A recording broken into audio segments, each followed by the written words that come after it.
the person that's listening to you and just crossed the line intellectually and said, doggone it, all right, it happened. Yeah. What's the next step? I think that the next step is to realize that Jesus of Nazareth holds the key that unlocks the door to eternal life.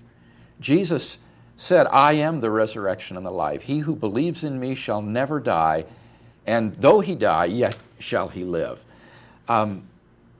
Death, I think, is man's greatest existential enemy because it puts all of human existence with a question mark behind it. What is the meaning and significance of my life if ultimately I live only to die? And if the human race as a whole lives only to die?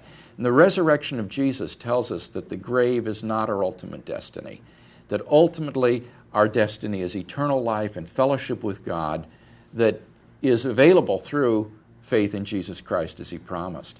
So I think that the resurrection of Jesus, if it occurred, is something that it has tremendous existential significance for every human being because it holds the key to purpose and meaning in life here on earth and in the life hereafter. What's the connection between the facts of history that we've been talking about and true faith? Faith which is not founded upon fact is not faith at all but delusion.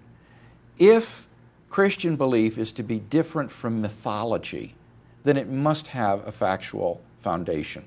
Otherwise, I can't see any difference between believing in Jesus Christ or believing in Zeus or Thor or Santa Claus or the Easter Bunny.